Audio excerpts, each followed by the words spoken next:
राजस्थान का जयपुर गहनों के कारोबार के लिए देश विदेश में मशहूर है। यहाँ के ज्वेलर दुनिया भर में अपने महीन और जटिल काम के लिए जाने जाते हैं।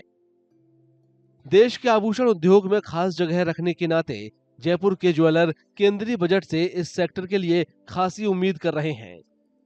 ज्वेलरों का मानना है कि कई खरीदार गांवों में आते हैं, वे नकदी में खरीदारी करते हैं। अभी एक शख्स से एक दिन में 2 लाख रुपए तक नकद लेन देन किया जा सकता है। ज्वेलरों की मांग है कि ये सीमा 10 लाख रुपए तक बढ़ाई जानी चाहिए।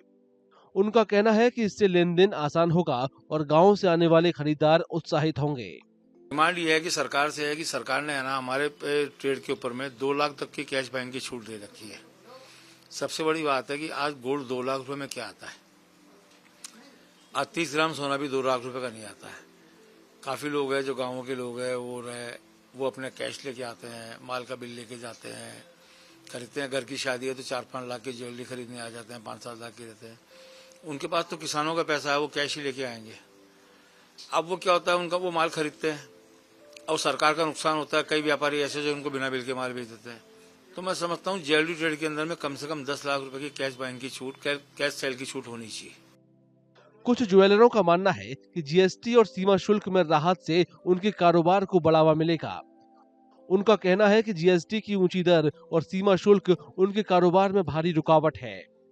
हमारी तो डिमांड यही है कि कस्टमर को जीएसटी में रियायत मिलनी चाहिए और रेटें कम होनी चाहिए। तो थोड़ा यानी कि यहाँ पे कस्टमर का फ्लो है जो बढ़े, रुझान होवे कम से कम गोल्ड लेने के लिए। हम चाहेंगे, सरकार से हमारी डिमांड है कि कस्टम ड्यूटी बहुत ज़्यादा है।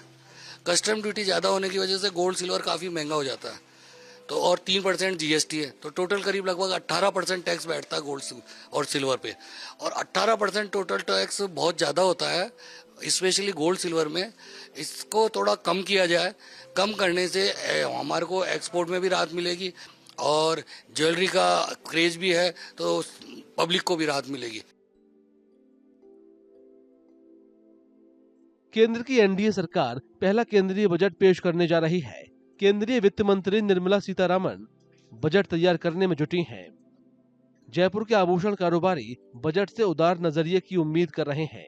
उन्हें उम्मीद है कि उनकी आवाज सत्ता के गलियारों में सुनी जाएगी।